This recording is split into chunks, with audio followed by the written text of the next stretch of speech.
All praise the King. On this Sabbath, Lord has brought us to the book of John, chapter 6. Now, there are some noises in the background, and we have waited, as we do, for these things to settle. We decided to go and do our ministry without waiting for the noises to go away, for a reason. In this book, the Christ is declared as the bread of life. And in the previous chapter, the Christ had healed and been accused for doing so on the Sabbath. So these people, calling themselves Jews, have accused the Christ of going against the law.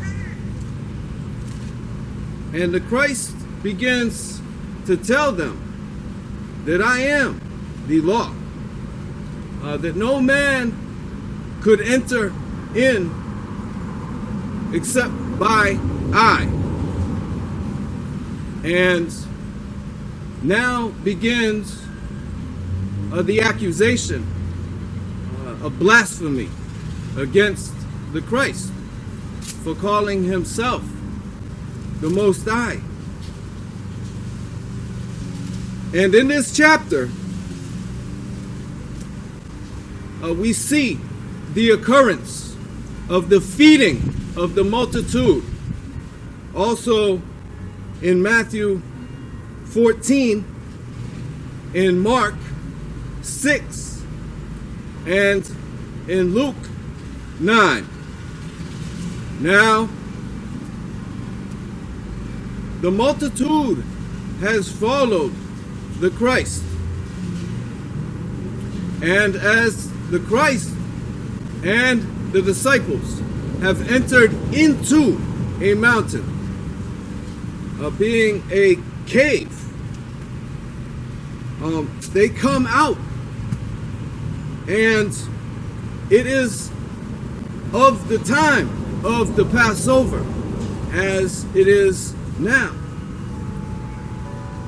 And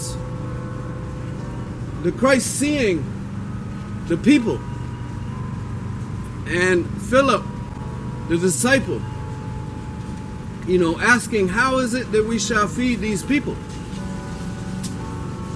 And the Christ saying to Philip, where shall we buy the bread to eat? And the disciple, pointing out a lad nearby, having 2 fishes and 5 barley loaves. Now, barley loaves are a cheaper form of bread in this time, that the wheat bread would be seen as more exclusive. And so the people sit and they're filled, and the Christ orders for the fragments to be taken up, and there are 12 baskets that are taken up. Now, at this time, the people have marveled at this miracle that's been performed, in that they were filled, taken from their pain, and healed. And so they sought to crown the Christ, in which the Christ departs and goes away to a mountain alone. And the disciples go off onto a ship towards Capernaum. Now there arise a great wind, and the disciples see the Christ walking on the sea and are fearful as the storm tosses the ship, and the Christ says, "Be not afraid, for it is I." Now there is calm. When the people see that Christ is no longer there, they also seek to go across the sea. They say Galilee. And when the Christ sees the people, the Christ says, "For you have not sought after I because of the miracle, yet because you were filled."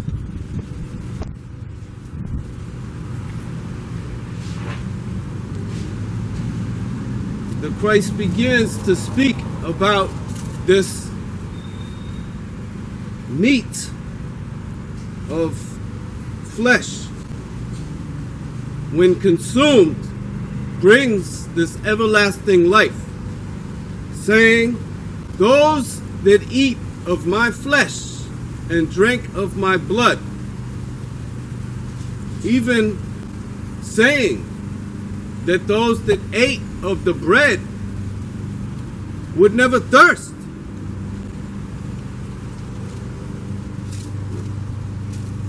Now, even the disciples begin to question, what is this saying?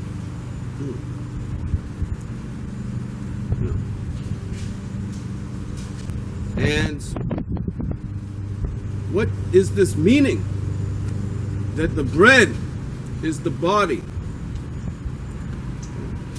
and the blood is the spirit.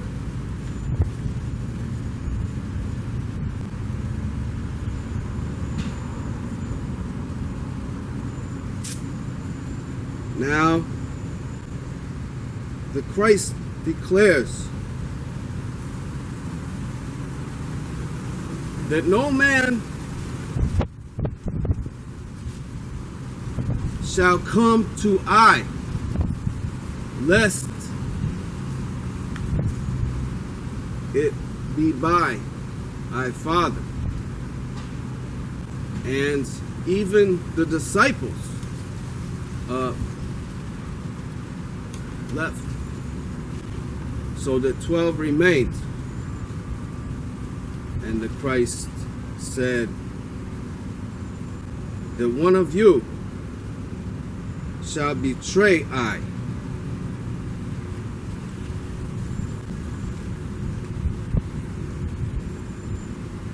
This is what man sees, what man seeks. And if man perceives that he will be glorified by your presence, then man will seek your face.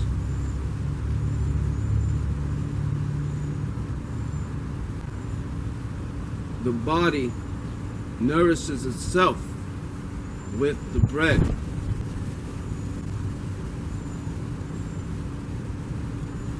The blood keeps the body alive.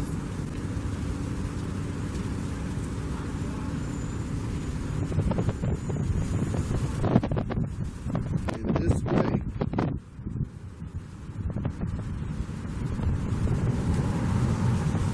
does the physical flesh continue. Yet, even in sin, the spirit is dead. And so the Christ offers this life through righteousness, by humility, for rejecting the glorification of himself. is the fasting and prayer that drives out the enemy. But what is left is a space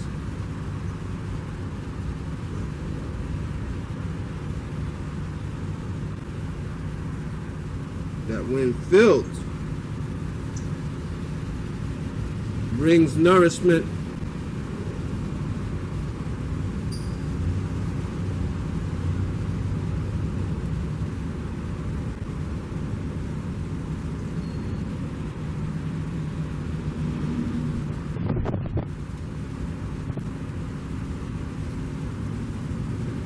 and even as the Christ has ascended, this nourishment is given to those that have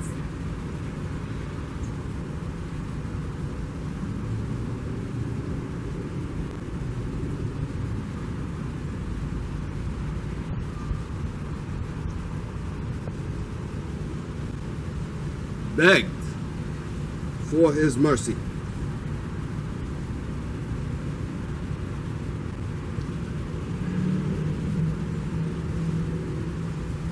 For even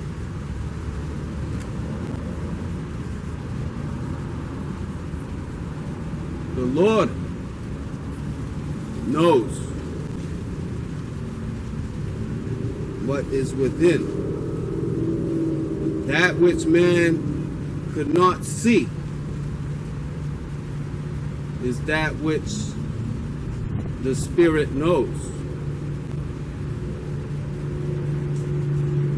So man seeks to know.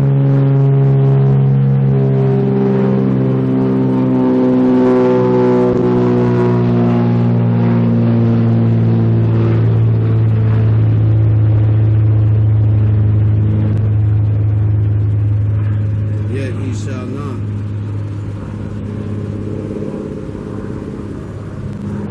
Because he has not come to that place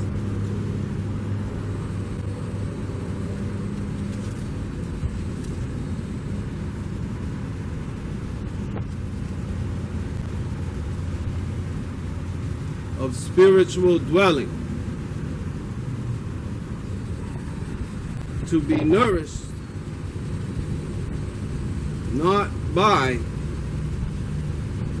the bread of the earth,